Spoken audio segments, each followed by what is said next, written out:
ਜਿਹਦੇ ਕੋਲ 10 ਕਿੱਲੇ ਦੀ ਜ਼ਮੀਨ ਹੈ ਉਹ ਮੰਨੇਗਾ? ਇੱਕ ਵੀਡੀਓ ਦਿਖਾਓ YouTube ਦੇ ਉੱਤੇ, ਸੰਤਾਂ ਦੇ ਹਜ਼ਾਰਾਂ ਵੀਡੀਓ ਪਏ ਨੇ, ਕੋਈ ਇੱਕ ਵੀਡੀਓ ਦਿਖਾ ਦਿਓ ਜਿਸ ਦੇ ਵਿੱਚ ਸੰਤ ਜਰਨੈਲ ਸਿੰਘ ਭਿੰਡਰਾਂਵਾਲੇ ਨੇ ਕਿਹਾ ਹੋਏ ਕਿ ਸਾਨੂੰ ਖਾਲਿਸਤਾਨ ਚਾਹੀਦਾ। ਕਹਿੰਦੇ ਮੈਂ ਸੁਣਿਆ। ਮੈਂ ਤੁਸੀਂ ਕਿੱਦਾਂ ਸੁਣਿਆ? ਕਹਿੰਦੇ ਜੀ ਫਲਾਣੀ ਐਲਬਮ ਇੱਕ ਹੈਗੀ ਸੀ ਉਹਦੇ ਵਿੱਚ ਉਹਨਾਂ ਨੇ ਬੋਲਿਆ ਸੀਗਾ। ਮੈਂ ਦਿਖਾਓ, ਮੈਂ ਤੁਹਾਡੇ ਪੈਰ ਸਭ ਦੇ ਸਾਹਮਣੇ ਬੋਲਿਆ, ਮੈਂ ਪੈਰ ਤੁਹਾਡੇ ਚੱਟ ਜੂੰਗਾ। ਤੇ ਉਹ ਵੀ ਫਿਰ ਗੱਲ ਟੋਲ ਮਟੋਲ ਜੀ ਕਰ ਗਏ। ਤੇ ਇੱਦਾਂ ਇਹਨਾਂ ਦੇ ਕੋਈ ਬੇਸ ਨਹੀਂ ਹੁੰਦਾ, ਐਂਟੀ ਸਿੱਖ ਗੱਲਾਂ ਕਰੀ ਜਾਂਦੇ ਨੇ। ਤੇ ਦੀਪ ਸਿੱਧੂ ਭਾਜੀ ਦੇ ਨਾਲ ਪ੍ਰੋਬਲਮ ਸਿਰਫ ਇੱਕ ਹੀ ਆ ਕਿ ਉਹ ਸੰਤਾਂ ਦੀ ਆਈਡੀਓਲੋਜੀ ਤੇ ਚੱਲਦਾ ਹੈ, ਸਿੱਖੀ ਸਿਧਾਂਤਾਂ ਦੀ ਗੱਲ ਕਰਦਾ। ਤੇ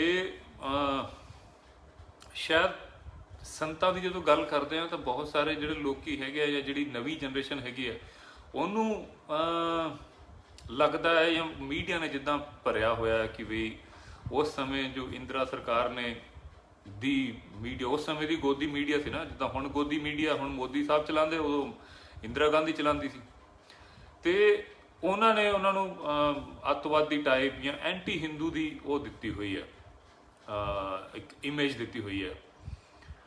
ਸੰਤਾਂ ਦੇ ਬਾਰੇ ਮੈਂ ਉਹਨਾਂ ਦਾ ਫੈਨ ਹੁੰਦਾ ਸੀਗਾ ਕਿਉਂਕਿ ਮੈਂ ਜਦੋਂ ਮੈਨੂੰ ਲੌਜਿਕ ਨਹੀਂ ਲੱਭਦਾ ਸੀ, ਮੈਂ ਉਹਨਾਂ ਦੇ ਬੜੇ ਸਾਰੇ ਵੀਡੀਓਜ਼ ਦੇਖੇ।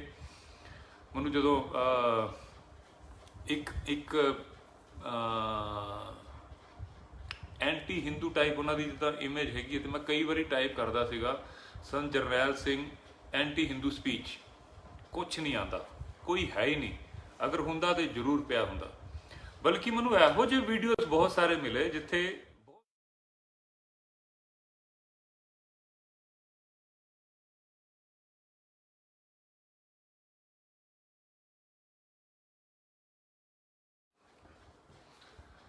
ਸਤਿ ਸ਼੍ਰੀ ਅਕਾਲ ਜੀ, ਤੁਹਾਡੇ ਸਾਰਿਆਂ ਦੀ ਚੜ੍ਹਦੀ ਕਲਾ ਦੀ ਅਰਦਾਸ ਕਰਦੇ ਹੋਏ ਸਭ ਤੋਂ ਪਹਿਲਾਂ ਤਾਂ ਅੱਜ ਦੀਪ ਭਾਜੀ ਦੀ ਜ਼ਮਾਨਤ ਦੇ ਆਰਡਰ, ਰਿਹਾਈ ਦੇ ਆਰਡਰ ਹੋਣੇ ਸੀਗੇ, ਲੇਕਿਨ ਵਜ੍ਹਾ ਪਤਾ ਨਹੀਂ, ਲੇਕਿਨ ਕੋਰਟ ਨੇ ਕੱਲ ਵਾਸਤੇ ਟਾਲ ਦਿੱਤਾ ਕਿ ਕੱਲ ਹੋਏਗਾ। ਜਿੱਦਾਂ ਪੁਰਾਣਾ ਕੇਸ ਸੀਗਾ ਉਸ ਦੇ ਵਿੱਚ ਲਗਾਤਾਰ 3-4 ਡੇਟਾਂ ਜਿਹੀਆਂ ਪਾਤੀਆਂ ਸੀਗੀਆਂ, ਪਰ ਉਸ ਦੇ ਵਿੱਚ ਕਦੀ ਜੱਜ ਛੁੱਟੀ ਤੇ ਸੀ, ਕਦੀ ਕੁਝ ਸੀਗਾ। ਅੱਜ ਪਤਾ ਨਹੀਂ, ਮੈਂ ਮੇਰੀ ਗੱਲ ਸਿਮਰ ਭਾਈ ਨਾਲ ਹੋਈ ਸੀ, ਸਿਮਰ ਭਾਜੀ ਨੇ ਦੱਸਿਆ ਕਿ ਇੱਦਾਂ ਕੱਲ ਦੀ ਡੇਟ ਪਾਤੀ ਹੈ। ਵਜ੍ਹਾ ਮੈਂ ਕਹਿੰਦੇ ਭਾਜੀ ਵਜ੍ਹਾ ਕੁਛ ਨਹੀਂ ਦੱਸੀ, ਬਸ ਕੱਲ ਦੀ ਡੇਟ ਪੈ ਗਈ। ਤੇ ਹੁਣ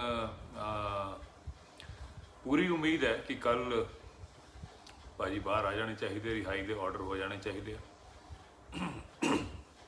ਤੇ ਦੀਪ ਭਾਈ ਦੀ ਤਾਂ ਆਹੀ ਸੀਗੀ, ਹੁਣ ਕੱਲ ਦੇ ਵਾਸਤੇ ਅਰਦਾਸ ਕਰਿਓ ਕਿ ਭਾਜੀ ਬਾਹਰ ਆ ਜਾਣ ਕੱਲ।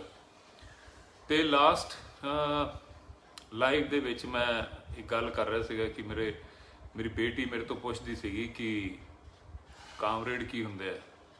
ਤਾਂ ਵੈਸੇ ਥੋੜਾ ਕੰਟਰੋਵਰਸ਼ੀਅਲ ਜਿਹਾ ਹੈਗਾ, ਮੈਂ 2-3 ਦਿਨ ਸੋਚਦਾ ਰਿਹਾ ਬੋਲਣਾ ਨਾ ਬੋਲਾਂ, ਲੇਕਿਨ ਫਿਰ ਮੈਂ ਕਿਹਾ ਚਲੋ ਬੋਲਿਆ ਸੀਗਾ ਤਾਂ ਬੋਲਦਾ ਹੀ ਹਾਂ। ਔਰ ਮੈਂ ਮੇਰੇ ਖਿਆਲ 4 ਦਿਨ ਹੋ ਗਏ ਇਸ ਨੂੰ, 4 ਦਿਨ ਪਹਿਲਾਂ ਮੈਂ ਬੋਲਿਆ ਸੀ ਕਿ ਮੈਂ ਥੋੜੀ ਦੇਰ 'ਚ ਕਰਦਾ, ਕੁਝ ਖਾ ਲਵਾਂ, ਪਰ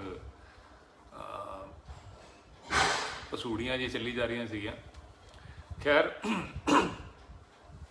ਇਹ ਕੇਸ ਜਿਹੜਾ ਹੁਣੇ ਚੱਲਦਾ ਸੀ, ਇਹ 'ਚ ਦੀਪ ਬਾਈ ਔਰ ਹੋਰ ਵੀ ਬੰਦੇ ਜਿਹੜੇ ਇਸ ਦੇ ਵਿੱਚ ਇਨਵੈਸਟੀਗੇਸ਼ਨ ਵਾਸਤੇ ਬੁਲਾਏ ਹੋਏ ਸੀਗੇ, ਤੇ ਬੜੇ ਸਾਰੇ ਸਾਡੇ ਜਿਹੜੇ ਕਲੋਜ਼ ਦੇ ਬੰਦੇ ਸੀਗੇ ਜੋ ਕਾਮਰੇਡੀ ਸੋਚ ਦੇ ਮਾਲਿਕ ਹੈਗੇ ਆ, ਉਹਨਾਂ ਨੇ ਬਹੁਤ ਉਹਨਾਂ ਦਾ ਇਨਵੋਲਵਮੈਂਟ ਰਿਹਾ। ਖਾਸ ਕਰਕੇ ਅੱਗੇ ਵੱਧ ਕੇ ਉਹਨਾਂ ਨੇ ਇਨਵੋਲਵ ਹੋ ਕੇ ਕ੍ਰਾਈਮ ਬ੍ਰਾਂਚ ਨੂੰ ਬਹੁਤ ਸਾਰੀਆਂ ਚਿੱਠੀਆਂ ਲਿਖੀਆਂ, ਬਹੁਤ ਸਾਰੀਆਂ ਈਮੇਲਾਂ ਲਿਖੀਆਂ, ਜਿਸ ਦੇ ਵਿੱਚ ਕਿ ਬਈ ਇਹ ਬੰਦਿਆਂ ਨੂੰ ਹੋਰ ਜ਼ਿਆਦਾ ਫਸਾਇਆ ਜਾ ਸਕੇ। ਇਸ ਤਰ੍ਹਾਂ ਦੇ ਚੀਜ਼ਾਂ, ਉਹ ਬੰਦਿਆਂ ਦੇ ਨਾਮ ਵੀ ਵਕਤ ਆਉਣ 'ਤੇ ਆਪਾਂ ਦੱਸਾਂਗੇ। ਸਾਨੂੰ ਤਾਂ ਪਤਾ ਚੱਲ ਹੀ ਗਏ ਸੀਗੇ ਕਿ ਕੌਣ ਬੰਦੇ ਹੈ, ਕਿਹੜੇ ਬੰਦੇ ਨੇ, ਤੇ ਕੀ ਉਹਨਾਂ ਨੇ ਮੇਲਾਂ ਕੀਤੀਆਂ। ਖੈਰ ਇਹ ਸਾਰਿਆਂ ਨੂੰ ਬੜੇ ਕਲੋਜ਼ ਤੋਂ ਦੇਖਣ ਤੋਂ ਬਾਅਦ ਮੈਨੂੰ ਪਹਿਲਾਂ ਇਹਨਾਂ ਕਾਮਰੇਡ ਸੋਚ ਕੀ ਹੁੰਦੀ ਹੈ ਇਹਨਾਂ ਜ਼ਿਆਦਾ ਨਹੀਂ ਪਤਾ ਸੀਗਾ, ਪਰ ਕਾਮਰੇਡ ਸੋਚ ਹੁੰਦੀ ਕੀ ਹੈ ਕਾਮਰੇਡ ਸੋਚ ਜਦੋਂ ਸ਼ੁਰੂ ਹੋਏ ਹੋਣੇ, ਕੋਈ ਵੀ ਚੀਜ਼, ਕੋਈ ਵੀ ਆਈਡੀਓਲੋਜੀ ਜਦੋਂ ਸ਼ੁਰੂ ਹੁੰਦੀ ਹੈ ਤਾਂ ਸ਼ੁਰੂ ਵਿੱਚ ਮੇਰੇ ਖਿਆਲ ਨਾਲ ਚੰਗੀ ਇੱਕ ਚੀਜ਼ ਤੋਂ ਸ਼ੁਰੂ ਹੁੰਦੀ, ਲੇਕਿਨ ਅੱਗੇ ਜਾ ਕੇ ਉਹ ਪੋਲਿਊਟਡ ਹੋ ਜਾਂਦੀ ਹੈ ਤਾਂ ਉਹਦੇ ਵਿੱਚ ਬਹੁਤ ਸਾਰੇ ਨੁਕਸ ਆ ਜਾਂਦੇ ਆ। ਜਿੱਦਾਂ BJP RSS ਜਿਹੜੀ ਹੈਗੀ ਹੈ ਉਹ ਇੱਕ ਆਈਡੀਓਲੋਜੀ 'ਤੇ ਚੱਲਦੀ ਹੈ, ਹਿੰਦੂ ਰਾਸ਼ਟਰ ਦੇ ਆਈਡੀਓਲੋਜੀ 'ਤੇ ਚੱਲਦੀ ਹੈ। ਹਿੰਦੂ ਰਾਸ਼ਟਰ ਸ਼ੁਰੂਆਤ ਤਾਂ ਰਾਮ ਰਾਜ ਤੋਂ ਹੋਇਆ ਹੋਣਾ, ਪਰ ਅੱਗੇ ਜਾ ਕੇ ਉਹ ਹਿੰਦੂ ਰਾਸ਼ਟਰ ਵਿੱਚ ਕਨਵਰਟ ਹੋ ਗਿਆ। ਹਿੰਦੂ ਰਾਸ਼ਟਰ ਮੋਟੇ ਤੌਰ 'ਤੇ ਕੀ ਹੁੰਦਾ, ਤੇ ਦੱਸ ਦਿਆਂ ਕਿ ਅਗਰ ਤੁਸੀਂ RSS ਦੀ ਕਿਤਾਬ ਪੜ੍ਹੋ ਤੇ ਉਸ ਦੇ ਹਿਸਾਬ ਦੇ ਨਾਲ ਦੇਸ਼ ਨੂੰ, ਸਮਾਜ ਨੂੰ ਉੱਚੀਆਂ ਜਾਤੀਆਂ, ਵਿਚਲੀਆਂ ਜਾਤੀਆਂ ਤੇ ਨਿਚਲੀਆਂ ਜਾਤੀਆਂ ਦੇ ਵਿੱਚ ਉਸ ਨੂੰ ਤਬਦੀਲ ਕਰ ਦਿੱਤਾ ਜਾਏਗਾ। ਤੇ ਉਚਲੀ ਜਾਤੀ, ਜਿਹੜੇ ਉੱਚ ਜਾਤੀ ਦੇ ਲੋਕ ਹੈਗੇ ਨੇ, ਉਹ ਨਿਚਲੀ ਜਾਤੀ ਦੇ ਲੋਕਾਂ ਦਾ ਮਰਡਰ ਵੀ ਕਰ ਸਕਦੇ ਆ ਤੇ ਉਹਨਾਂ ਨੂੰ ਸਜ਼ਾ ਨਹੀਂ ਹੋਏਗੀ। ਇੱਕ ਗੱਲ ਹੈ, ਬਾਕੀ ਤੁਸੀਂ ਆਪ ਗੂਗਲ ਕਰਿਓ ਤੇ ਉਸ ਦੇ ਵਿੱਚ ਹੋਰ ਵੀ ਬੜੀ ਸਾਰੀ ਚੀਜ਼ਾਂ ਜਿਸ ਕਰਕੇ ਬਹੁਤ ਸਾਰੇ ਲੋਕ ਹਿੰਦੂ ਰਾਸ਼ਟਰ ਦੀ ਮੁਖਾਲਫਤ ਵੀ ਕਰਦੇ ਆ।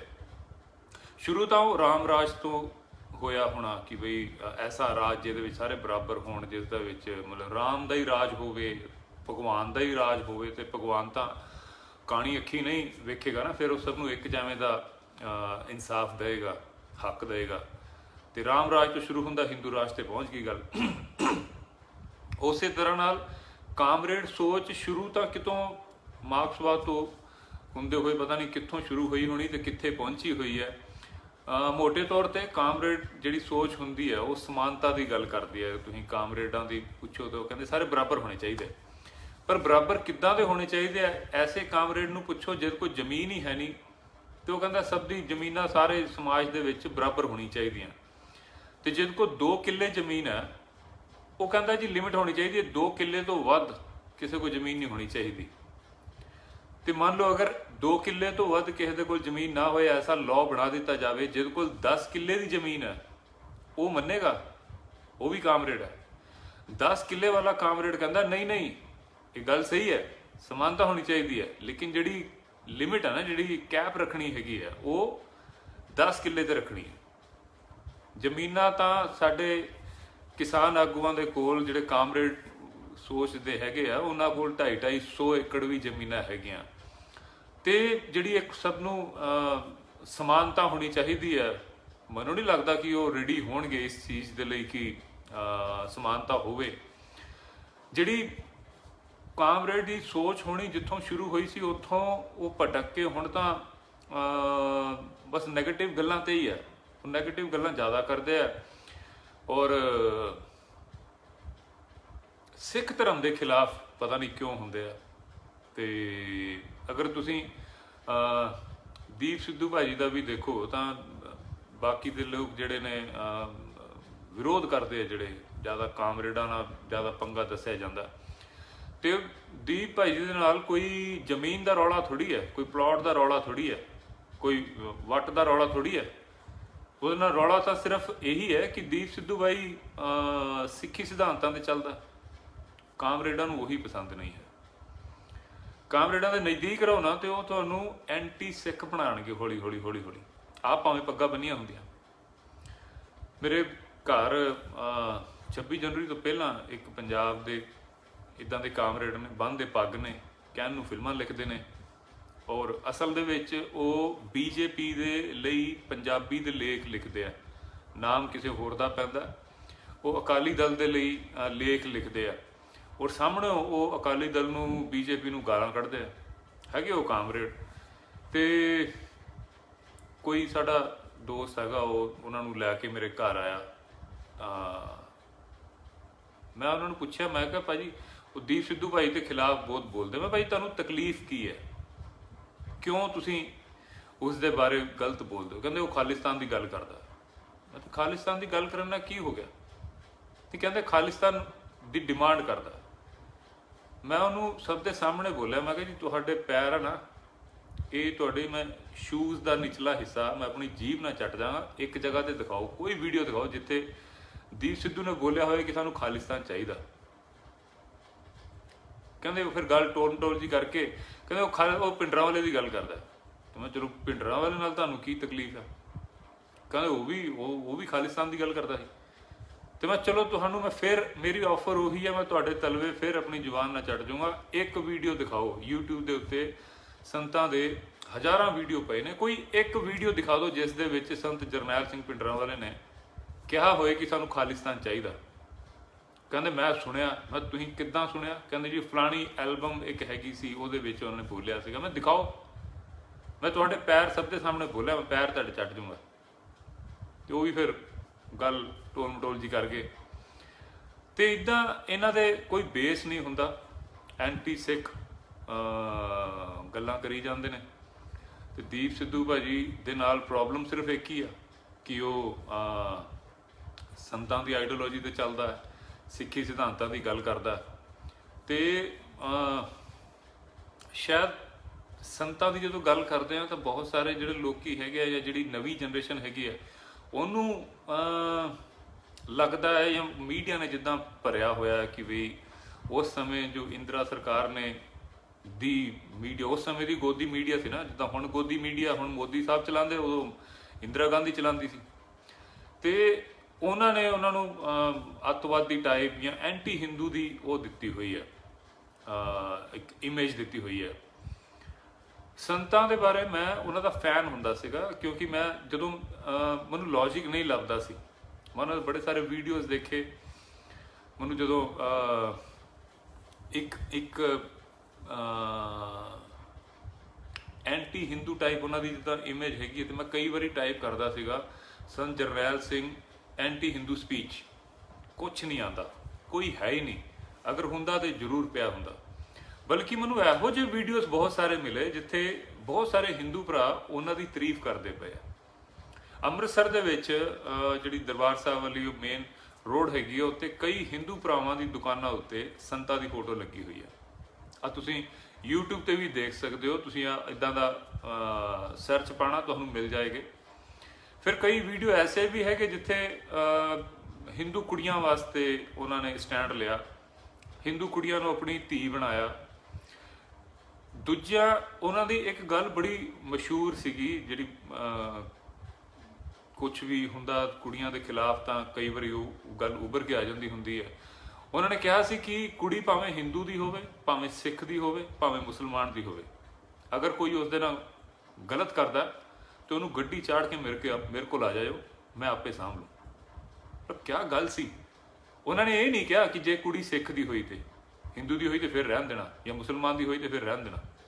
ਉਹਨਾਂ ਨੇ ਕਿਹਾ ਕੁੜੀ ਭਾਵੇਂ ਹਿੰਦੂ ਦੀ ਹੋਵੇ, ਭਾਵੇਂ ਸਿੱਖ ਦੀ ਹੋਵੇ, ਭਾਵੇਂ ਮੁਸਲਮਾਨ ਦੀ ਹੋਵੇ, ਉਹਦੇ ਨਾਲ ਅਗਰ ਕੋਈ ਗਲਤ ਕਰੇ ਤੇ ਉਹਨੂੰ ਗੱਡੀ ਚਾੜ ਕੇ ਮੇਰੇ ਕੋਲ ਆ ਜਾਇਓ, ਮੈਂ ਆਪੇ ਸਾਂਭ ਲੂੰ।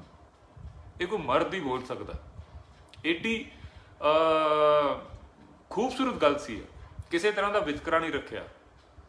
ਫਿਰ ਦੀਪ ਭਾਜੀ ਕਰਕੇ ਮੈਂ ਇਹਨਾਂ ਚੀਜ਼ਾਂ ਦੇ ਹੋਰ ਨੇੜੇ ਹੋਇਆ ਜਦੋਂ, ਤੇ ਮੈਂ ਅਨੰਦਪੁਰ ਸਾਹਿਬ ਦਾ ਮਤਾ ਸਰਸਰੀ ਤੌਰ ਤੇ ਸੁਣਿਆ ਹੋਇਆ ਸੀਗਾ। ਮੈਂ ਜਦੋਂ ਸ਼ੰਭੂ ਮੋਰਚਾ ਲੱਗਿਆ ਉਦੋਂ ਮੈਂ ਇੱਕ ਦਿਨ ਅਨੰਦਪੁਰ ਸਾਹਿਬ ਦਾ ਮਤਾ ਪੜ੍ਹਿਆ। ਮੈਂ ਪਹਿਲਾਂ ਭਗਤ ਸੀਗਾ, ਉਹ ਭਗਤ ਦੇ ਕਈ ਗੁਣਾ ਮੈਂ ਹੋ ਗਿਆ, ਮਤਲਬ ਉਹਨਾਂ ਦਾ ਫੈਨ ਜਿਹੜਾ ਸੀਗਾ ਕਈ ਗੁਣਾ ਹੋ ਗਿਆ ਕਿ ਇੱਕ ਬੰਦਾ ਯਾਰ 50 ਸਾਲ ਪਹਿਲਾਂ ਇਹੋ ਜਿਹਾ ਗੱਲਾਂ ਕਰਦਾ ਸੀ।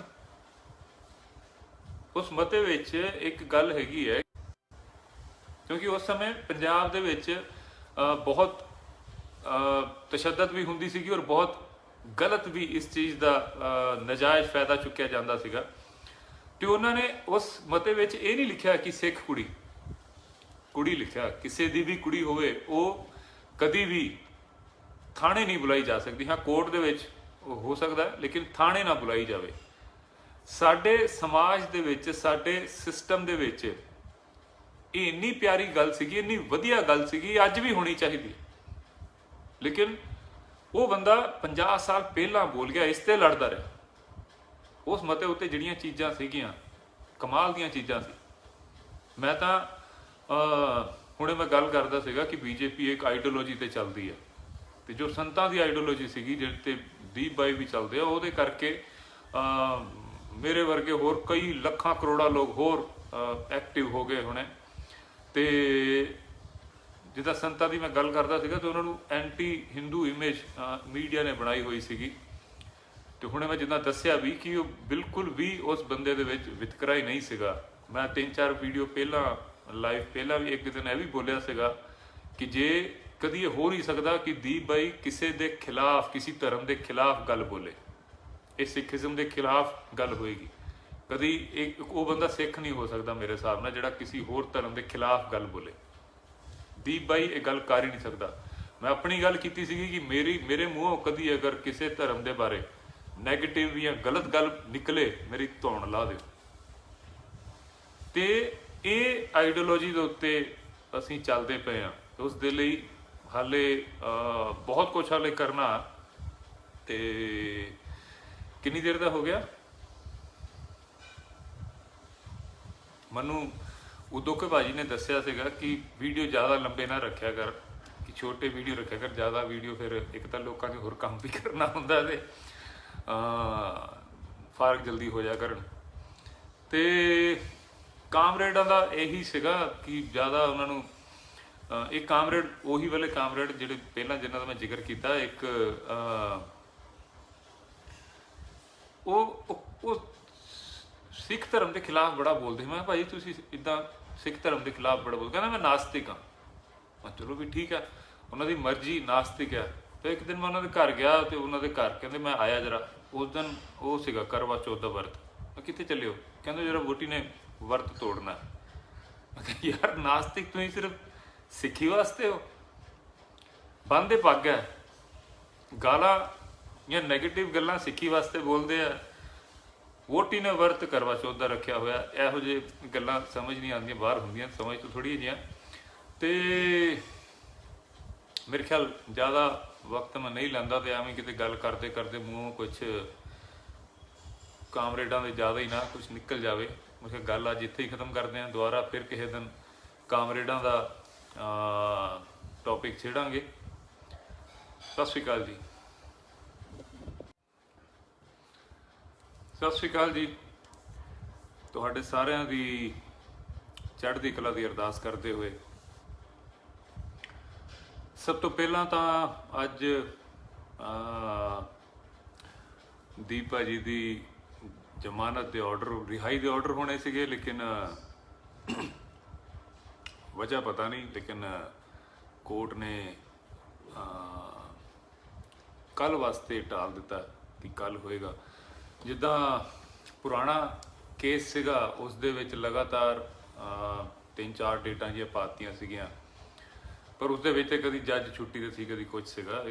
ਅੱਜ ਪਤਾ ਨਹੀਂ, ਮੈਂ ਮੇਰੀ ਗੱਲ ਸਿਮਰ ਭਾਈ ਨਾਲ ਹੋਈ ਸੀ। ਸਿਮਰ ਭਾਜੀ ਨੇ ਦੱਸਿਆ ਕਿ ਇੱਦਾਂ ਕੱਲ੍ਹ ਦੀ ਡੇਟ ਪਾਤੀ ਹੈ। ਵਜ੍ਹਾ ਮੈਂ ਕਹਿੰਦੇ ਭਾਜੀ ਵਜ੍ਹਾ ਕੁਛ ਨਹੀਂ ਦੱਸੀ, ਬਸ ਕੱਲ੍ਹ ਦੀ ਡੇਟ ਪੈ ਗਈ। ਤੇ ਹੁਣ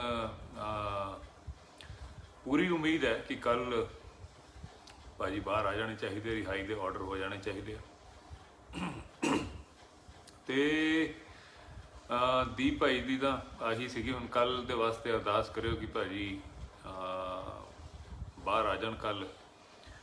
ਤੇ ਲਾਸਟ ਲਾਈਵ ਦੇ ਵਿੱਚ ਮੈਂ ਇੱਕ ਗੱਲ ਕਰ ਰਿਹਾ ਸੀਗਾ ਕਿ ਮੇਰੀ ਬੇਟੀ ਮੇਰੇ ਤੋਂ ਪੁੱਛਦੀ ਸੀਗੀ ਕਿ ਕਾਮਰੇਡ ਕੀ ਹੁੰਦੇ ਆ। ਤਾਂ ਵੈਸੇ ਥੋੜਾ ਕੰਟਰੋਵਰਸ਼ੀਅਲ ਜਿਹਾ ਹੈਗਾ। ਮੈਂ 2-3 ਦਿਨ ਸੋਚਦਾ ਰਿਹਾ ਬੋਲਾਂ ਨਾ ਬੋਲਾਂ, ਲੇਕਿਨ ਫਿਰ ਮੈਂ ਕਿਹਾ ਚਲੋ ਬੋਲਿਆ ਸੀਗਾ ਤਾਂ ਬੋਲਦਾ ਹੀ ਹਾਂ। ਔਰ ਮੈਂ ਮੇਰੇ ਖਿਆਲ 4 ਦਿਨ ਹੋ ਗਏ ਇਸ ਨੂੰ। 4 ਦਿਨ ਪਹਿਲਾਂ ਮੈਂ ਬੋਲਿਆ ਸੀ ਕਿ ਮੈਂ ਥੋੜ੍ਹੀ ਦੇਰ 'ਚ ਕਰਦਾ, ਕੁਝ ਖਾ ਲਵਾਂ, ਪਰ ਪਸੂੜੀਆਂ ਜੀ ਚੱਲੀ ਜਾ ਰਹੀਆਂ ਸੀਗੀਆਂ। ਖੈਰ ਇਹ ਕੇਸ ਜਿਹੜਾ ਹੁਣੇ ਚੱਲਦਾ ਸੀ, ਇਹ 'ਚ ਦੀਪ ਬਾਈ ਔਰ ਹੋਰ ਵੀ ਬੰਦੇ ਜਿਹੜੇ ਇਸ ਦੇ ਵਿੱਚ ਇਨਵੈਸਟੀਗੇਸ਼ਨ ਵਾਸਤੇ ਬੁਲਾਏ ਹੋਏ ਸੀਗੇ। ਤੇ ਬੜੇ ਸਾਰੇ ਸਾਡੇ ਜਿਹੜੇ ਕਲੋਜ਼ ਦੇ ਬੰਦੇ ਸੀਗੇ ਜੋ ਕਾਮਰੇਡੀ ਸੋਚ ਦੇ ਮਾਲਿਕ ਹੈਗੇ ਆ, ਉਹਨਾਂ ਨੇ ਬਹੁਤ ਉਹਨਾਂ ਦਾ ਇਨਵੋਲਵਮੈਂਟ ਰਿਹਾ। ਖਾਸ ਕਰਕੇ ਅੱਗੇ ਵੱਧ ਕੇ ਉਹਨਾਂ ਨੇ ਇਨਵੋਲਵ ਹੋ ਕੇ ਕ੍ਰਾਈਮ ਬ੍ਰਾਂਚ ਨੂੰ ਬਹੁਤ ਸਾਰੀਆਂ ਚਿੱਠੀਆਂ ਲਿਖੀਆਂ, ਬਹੁਤ ਸਾਰੀਆਂ ਈਮੇਲਾਂ ਲਿਖੀਆਂ, ਜਿਸ ਦੇ ਵਿੱਚ ਕਿ ਬਈ ਇਹ ਬੰਦਿਆਂ ਨੂੰ ਹੋਰ ਜ਼ਿਆਦਾ ਫਸਾਇਆ ਜਾ ਸਕੇ। ਇਸ ਤਰ੍ਹਾਂ ਦੇ ਚੀਜ਼ਾਂ, ਉਹ ਬੰਦਿਆਂ ਦੇ ਨਾਮ ਵੀ ਵਕਤ ਆਉਣ 'ਤੇ ਆਪਾਂ ਦੱਸਾਂਗੇ। ਸਾਨੂੰ ਤਾਂ ਪਤਾ ਚੱਲ ਹੀ ਗਏ ਸੀਗੇ ਕਿ ਕੌਣ ਬੰਦੇ ਹੈ, ਕਿਹੜੇ ਬੰਦੇ ਨੇ ਤੇ ਕੀ ਉਹਨਾਂ ਨੇ ਮੇਲਾਂ ਕੀਤੀਆਂ। ਖੈਰ ਇਹ ਸਾਰਿਆਂ ਨੂੰ ਬੜੇ ਕਲੋਜ਼ ਤੋਂ ਦੇਖਣ ਤੋਂ ਬਾਅਦ ਮੈਨੂੰ ਪਹਿਲਾਂ ਇਹਨਾਂ ਕਾਮਰੇਡ ਸੋਚ ਕੀ ਹੁੰਦੀ ਹੈ ਇਹਨਾਂ ਜ਼ਿਆਦਾ ਨਹੀਂ ਪਤਾ ਸੀਗਾ, ਪਰ ਕਾਮਰੇਡ ਸੋਚ ਹੁੰਦੀ ਕੀ ਹੈ। ਕਾਮਰੇਡ ਸੋਚ ਜਦੋਂ ਸ਼ੁਰੂ ਹੋਏ ਹੋਣੇ, ਕੋਈ ਵੀ ਚੀਜ਼, ਕੋਈ ਵੀ ਆਈਡੀਓਲੋਜੀ ਜਦੋਂ ਸ਼ੁਰੂ ਹੁੰਦੀ ਹੈ ਤਾਂ ਸ਼ੁਰੂ ਵਿੱਚ ਮੇਰੇ ਖਿਆਲ ਨਾਲ ਚੰਗੀ ਇੱਕ ਚੀਜ਼ ਤੋਂ ਸ਼ੁਰੂ ਹੁੰਦੀ, ਲੇਕਿਨ ਅੱਗੇ ਜਾ ਕੇ ਉਹ ਪੋਲਿਊਟਡ ਹੋ ਜਾਂਦੀ ਹੈ ਤਾਂ ਉਹਦੇ ਵਿੱਚ ਬਹੁਤ ਸਾਰੇ ਨੁਕਸ ਆ ਜਾਂਦੇ ਆ। ਜਿੱਦਾਂ BJP RSS ਜਿਹੜੀ ਹੈਗੀ ਹੈ ਉਹ ਇੱਕ ਆਈਡੀਓਲੋਜੀ ਤੇ ਚੱਲਦੀ ਹੈ, ਹਿੰਦੂ ਰਾਸ਼ਟਰ ਦੇ ਆਈਡੀਓਲੋਜੀ ਤੇ ਚੱਲਦੀ ਹੈ। ਹਿੰਦੂ ਰਾਸ਼ਟਰ ਸ਼ੁਰੂਆਤ ਤਾਂ ਰਾਮ ਰਾਜ ਤੋਂ ਹੋਇਆ ਹੋਣਾ, ਪਰ ਅੱਗੇ ਜਾ ਕੇ ਉਹ ਹਿੰਦੂ ਰਾਸ਼ਟਰ ਵਿੱਚ ਕਨਵਰਟ ਹੋ ਗਿਆ। ਹਿੰਦੂ ਰਾਸ਼ਟਰ ਮੋਟੇ ਤੌਰ ਤੇ ਕੀ ਹੁੰਦਾ ਤੇ ਦੱਸ ਦਿਆਂ ਕਿ ਅਗਰ ਤੁਸੀਂ RSS ਦੀ ਕਿਤਾਬ ਪੜ੍ਹੋ ਤੇ ਉਸ ਦੇ ਹਿਸਾਬ ਦੇ ਨਾਲ ਦੇਸ਼ ਨੂੰ, ਸਮਾਜ ਨੂੰ ਉੱਚੀਆਂ ਜਾਤੀਆਂ, ਵਿਚਲੀਆਂ ਜਾਤੀਆਂ ਤੇ ਨਿਚਲੀਆਂ ਜਾਤੀਆਂ ਦੇ ਵਿੱਚ ਉਸ ਨੂੰ ਤਬਦੀਲ